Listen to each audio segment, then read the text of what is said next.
आरव की जिंदगी एक तेज रफ्तार दौड़ बन चुकी थी। ऑफिस की मीटिंग्स, डेडलाइन, अकेलेपन की आदत और भीतर का कोई खालीपन जिसे वह समझ नहीं पा रहा था। शहर के कोलाहल में उसे अब सुकून की तलाश थी। वह थक गया था, काम से नहीं बल्कि उस दिनचर्या से जिसमें भावनाएं तो थीं पर उनका कोई नाम नहीं था। एक दिन इंस्टाग्राम पर स्क्रॉल करते हुए उसे एक योग और ध्यान रिट्रीट का पोस्ट दिखा। Inner silence, a weekend of meditation and stillness.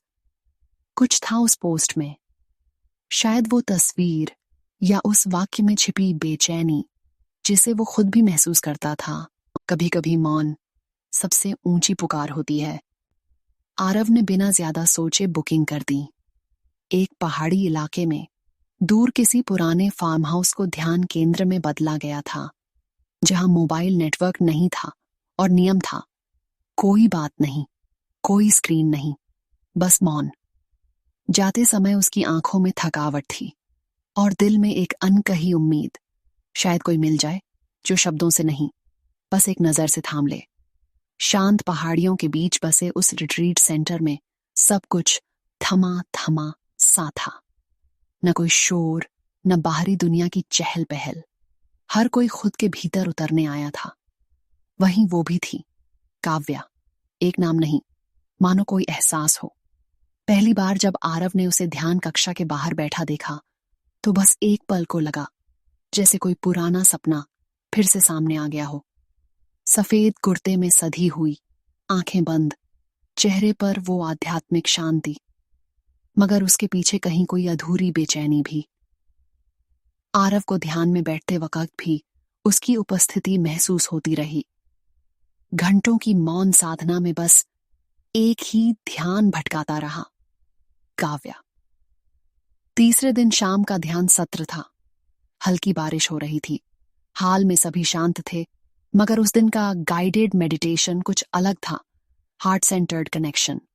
Guide ने कहा, अब अपनी सांसों को स्थिर करते हुए पास बैठे किसी अनजान साथी के साथ आंखों में आंखें डालकर मौन संपर्क बनाएं, बिना शब्द, बस आत्मिक उपस्थिति।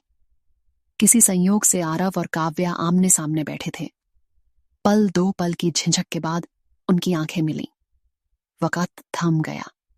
वो कोई साधारण नजर मिलाना नहीं था, वो था दो अधूरे हिस्सों का अचानक टकरा जाना। आंखों में न कोई सवाल था, न जवाब, बस एक गूंजती हुई खामोशी जो उन्हें भीतर तक छू गई। काव्या की आंखों में हल्की नमी थी, मगर उसके चेहरे पर सुकून भी। आरव ने पहली बार महसूस किया कि कभी कभी स्पर्श से बड़ी चीज होती है मौन का आदान प्रदान। रात का खाना सादा था, मगर वो जो संग बैठा था उससे मन भर गया। बाद में जब बारिश हल्की पड़ गई तो सभी अपने अपने कमरों में चले गए। आरव बाहर लॉन में बैठा था, ठंडी हवा और पेड़ों की सरसराहट के बीच अकेला। तभी काव्या आई, बिना कुछ कहे, बस एक गर्म चाय का कप उसके हाथ में था। तुम्हें लगा था तुम अकेले हो? उसने मुस्कुराते हुए पूछा। आरव ने कप लिया और उसकी आंखों में झांककर बोला, मगर मैं अकेला नहीं हूं, जब से तुम्हें देखा है। वो मुस्कुराई, कुछ पल चुप रही, फिर धीमे से बोली, कभी कभी ध्यान में जो जुड़ाव होता है वो शारीरिक परिचय से कहीं गहरा होता है। आरव ने उसकी बात को महसूस किया, नजरें झुका लीं। वो दोनों लॉन के किनारे बनी लकड़ी की छोटी सी झोपड़ी में चले गए, जहां ध्यान से जुड़े कुछ लोग अपने अनुभव साझा किया करते थे। लेकिन उस वक्त वहां कोई नहीं था। झोपड़ी के भीतर हल्की रोशनी थी, बाहर हल्की बारिश की बूंदों की आवाज। वो दोनों आमने सामने बैठे थे, फिर पास, और फिर इतनी नजदीक कि सांसों की गर्मी भी महसूस होने लगी। कभी ऐसा लगा है, आरव ने पूछा, कि किसी अजनबी को देखकर दिल की धड़कन रुक जाए? काव्या ने कोई जवाब नहीं दिया। उसकी सांसें तेज थीं, मगर नजरें स्थिर। एक पल में उसका हाथ आरव की हथेली पर आ गया। आरव ने उसे धीरे से पकड़ा, जैसे कोई प्राचीन रिश्ता फिर से हाथ थामने आया हो। उसके बालों में से हल्की खुशबू आई, चंदन और बारिश की मिट्टी जैसी। आरव ने बिना जल्दबाजी के उसके चेहरे की ओर झुकते हुए उसकी आंखों को चूमा। एक शांत, आत्मिक चुंबन जिसमें कोई वासना नहीं, सिर्फ जुड़ाव था।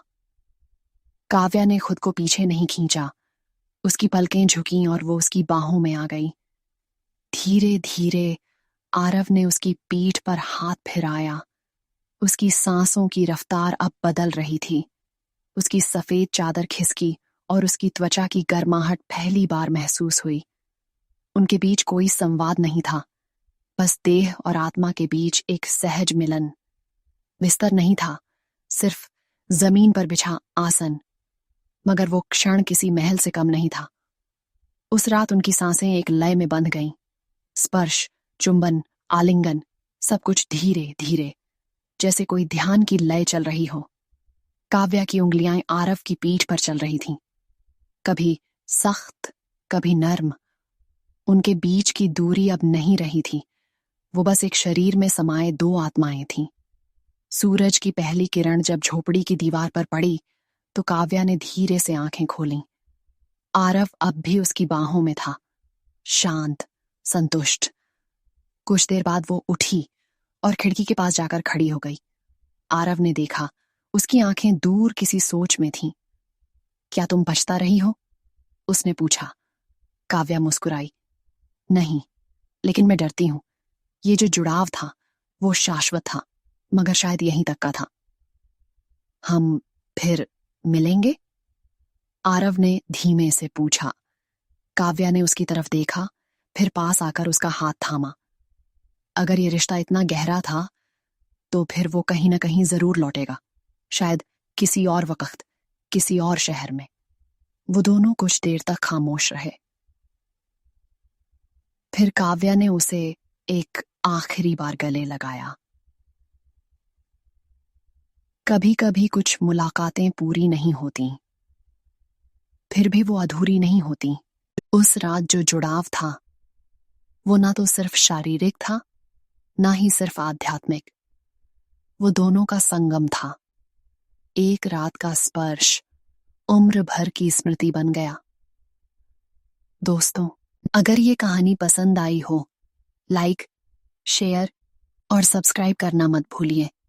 अगली बार फिर मिलते हैं एक और दिल से निकली दास्तान के साथ।